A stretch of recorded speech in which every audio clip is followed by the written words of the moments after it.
the offense was constipated, is your word. What have you done this week to get rid of the constipation? Yeah, well, I think the constipation comes from the pressure that's been built up, all the hype, all the new additions, and the talent, star power we have, and we haven't produced, up to the level that we think we can. So, I think when we go back and look at our offense, we waste a lot of time before the snap. We oftentimes snap it. The clock's really late.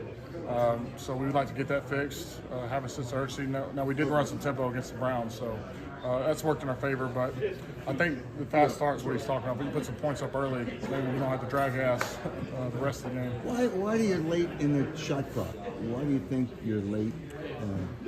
Because we have been. We've gone back and watched the film, but it's just something that we've had in practice that we haven't done well. I mean, we've emphasized it over the past few weeks to pick it up, so it has increased. But a few weeks ago, we were down there last in the league as far as time before the ball snap.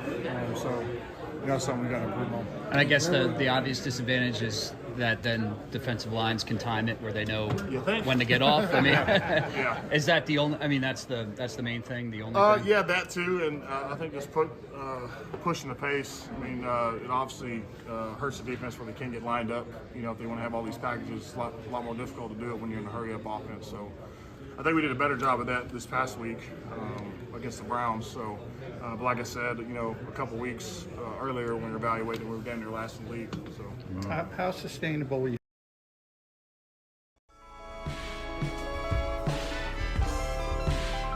Let me talk my shit again.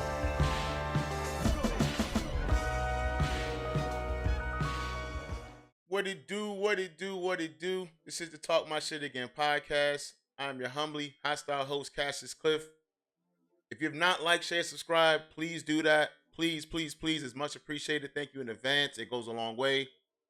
But as you heard Lane Johnson mention in that opening clip, this shit is frustrating, man. Not only has it been frustrating for the fans, it's clearly frustrating for the players and a leader like Lane Johnson, who's been playing in this league for a long time at a very high level. And I'm sure it is infuriating for him to see this offense not reach its full potential. He knows exactly what he has on the outside, knows exactly who's at quarterback and who's behind him running the ball. And yet and still, we're the only offense to not score a point in the entire first quarter of any game this season. That shit right there is embarrassing. We're talking about teams like the Browns, like the Giants who we're facing this week, two teams that are not even averaging 20 points per game. But yet, they've actually put up points in the first quarter, though. So, what does that make us, right? I don't know. But for me, it makes me fucking mad. It makes me frustrated. And honestly, I'm tired of it. But as we're gonna get into that. We're gonna talk about that real soon. We need to look at the injury report purely because it's never fun to look at, and we need to touch on it because obviously there's certain things that we know. Guys like Jordan, not even Jordan Davis, Jalen Carter. He was on the injury report earlier this week. Sidney Brown, Oren Brooks. All these guys that were on the injury report, aside from, the main notable guys, they were suiting up, they practiced, they're ready to go. We already know about Dallas Goedert. We should anticipate this at this point. At some point, he's going to go down for at least 3 to 4 weeks. This happens. But notably, Jordan Mailata, who we knew was going to be hurt, was put on IR. And that hurts because when a guy goes on IR, you're not going to see him for at least 4 weeks. And yes, we're going against the G-Men this week, and that's not a good team by any stretch. But we got some guys coming next week in these next couple games, and our bye is done. We had our bye last week, so there is no time to actually get healed up, and we're not having to suit up that following game. That's gone, and we just want Jordan Mailata to get rest up, to get have a speedy recovery. But in the end, we got Fred Johnson there, and we move on. We go against the G-Men, and like I just mentioned, the G-Men are not a good team. They're just not a good team, and they have their own injuries as well. But let's go and look at what we can actually offer and what we can do in this game to actually have a convincing win, which I firmly believe what we should absolutely avoid doing. First and foremost, what we should avoid doing is play calls like this. We're going against a team that is not a good run defense team in the Cleveland Browns. You're talking about a team that is probably the lower third in terms of run defense. And on 3rd and 1, when we have a 7-point lead, we decide to drop back. This is the kind of shit that pisses off, leaders on your team and fans like myself, because Lane Johnson obviously knows a lot more about the scheme and what they're capable of doing and really what plays they're running. Us as fans watching this kind of thing, We see 3rd and 1. Why are we dropping back, bro? We have the lead. We're driving. Let's just continue to pick up yards. And this, obviously, this play call right here is not in the first quarter, but this is indicative. This is kind of shit that happens in the first quarter, and this is why we can't score in the first quarter. The play calling and really the opening scheme for the games is just not good enough. And that's probably what's most frustrating watching this team and this offense, because when it comes to the talent, more than good enough. More than enough talent. I mean, you have a backup in Grant Calcaterra, who obviously, if you ask him to block, you're asking for way too much. He's not a blocking tight end. But when it comes to being able to catch the ball and actually get some runs after the catch, he has more than enough ability. So there's absolutely talent at the skills positions. And yet and still, we are the only team that has not scored a single point in the first quarter all season. You're talking about God tier level of travesty, bro. Like, this is not good shit to watch, not fun to watch. This is Jalen Hurts right here. Obviously, when it comes to this offense, it begins and ends with number 1. And this is him without A.J. Brown going against a pretty good defense in the Atlanta Falcons. Yes, he had 1 turnover. That was at the end of the game. So you can count it if you want. It counts, whatever. But throughout the entirety of the game, especially given the fact that people say he cannot throw the ball across the middle, a great pass to Smitty in a tight window throw, the guy is more than capable. What does it come down to? Play calling, scheming, putting his best players in his position so that he too can succeed. And obviously, if it comes down to it, those legs are going to churn. He's going to pick up the first down.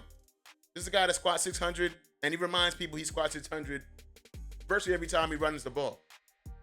But like I just mentioned, everybody should be aware, Saquon Barkley, even though in this clip right here, this is going against us many moons ago. I mean, Eli Manning is in this clip, just to show you how old this clip is. This is the first time he actually played against us. And if you look closely, there may be a little more pop, a little more twitch when it comes to him, but he ain't that much different. And if you're looking at this clip and you could tell that this guy's not much different from this clip and what we saw 2 weeks ago, 3 weeks ago, obviously he did not have a great game going against the Browns. But every other game that he's played, he's had huge impact. Give this guy the ball. I mean, we're not asking for too much as fans. And really, as players like Lane Johnson says, we're only asking you guys to probably simplify the offense and get the goddamn play call out. Because we're just giving the defenses way too many opportunities to actually make this shit competitive. We have way too much on the offense, on the outside, especially in the backfield. But in the end, we know what it comes down to in this game particularly. We're going against a Giants team they're not averaging 20 points. Much like the Cleveland Browns, they're called the G-men for a reason. They're the garbage men. Every Sunday, Monday, Thursday, that's what they put on the field. So should we even be trying to compete with them in that arena? Absolutely not. Daniel Jones has shown year in and year out, he's not good. I mean, you're talking about a guy, this is a preseason game, and he is absolutely just giving this shit away. I mean, you saw that first pick, underthrow, and this is just like a Daniel Jones special right here. Clutch, in your own territory. I mean, have you ever seen a pick six that when it came to the yards that was picked up, it was like 5 yards? That shit's crazy to me. I mean, I can't recall another clip like that. But if I've ever seen a Daniel Jones turnover, I've seen them all. Because look at the similarity in that. Obviously, this is not in a pick six, but this is a guy that he doesn't have the IQ to play QB at a high level. I'll be damned that we make him look like Tom Brady on Sunday. But this team, the way this team is constructed and the way this team plays and the way really this team is led by Nick Sirianni, we're going to give him a chance. We're going to make it possible. And that right there is what makes people beyond upset. It drives fans like myself, guys like Lane Johnson on the team. It drives us up the wall because we should not be in dog fights with dog shit. We shouldn't be. But that's where we are. And just to drive that point home, this is where we at with it on offense. With A.J. Brown and Smitty, obviously with those guys and Saquon Barkley, we're 2-0. And A.J. Brown was down for a couple of weeks. But there's literally no excuse with Devontae Smith missing just one game and maybe a quarter in another. Saquon Barkley in every game, we're not putting up a single point in the first quarter. With a team led by Nick Sirianni, clearly that is more than possible. But as I've said before, and I will say it again, coaches are absolutely there to coach these players up, to put them in the right positions. But in the end, it comes down to player execution. And when you have a lot of talent, if it actually works out in your favor, that outplays and outweighs poor coaching or mediocre coaching. Obviously, you don't want to be in that position. That's where we've been at for the last year and a half, and we're going to be there until God knows when. Hopefully, God lets us know sooner than later that this shit is coming to a close. But this is what we have to listen to and really deal with when it comes to this offense. But take a listen to a young leader on this team, though he does not have a seat in his chest. Let's take a listen. So, you know, everybody wants to see a perfect game. You're never going to see a perfect game because it's never going to happen. It's the NFL. Everybody's professionals. Everybody makes mistakes. Even the greatest make mistakes. So you'll never see a perfect game, but we're definitely trying to get close to it. And I think we're building in that right direction, and we just have to keep doing that. Nobody plays a perfect game. Nobody plays a perfect game. Everybody makes his mistake, and these are all professionals, as the young stud Devontae Smith mentioned. What is he probably alluding to? The slow starts, and really not allowing us to hold us back and really just getting back on the right path. Obviously, we need to start faster. We had finally a game with no turnovers by the entire team and even by Jalen Hurts, namely. Let's keep the trend going, and let's keep improving, and let's put up some goddamn points in the first quarter. I promise you, if we do that, this is not going to be close. I already think it's going to be a pretty convincing win, 24-13, 2 scores. But if we put up points in this first quarter, we're going to blow these guys out, and that's nothing to even necessarily take victory laps about. That is what's supposed to happen because they're not good. We're not great, but we're better than them. We just need to act like it, and we need to remind them of that. Simple things, but we're going to see how complicated it is on Sunday and how we're over here trying to figure out what the fuck is going on very soon. With that being said, this is the Talk My Shit Again podcast. I'm your humbly hostile host, Cassius Cliff. We out to the next one. Peace.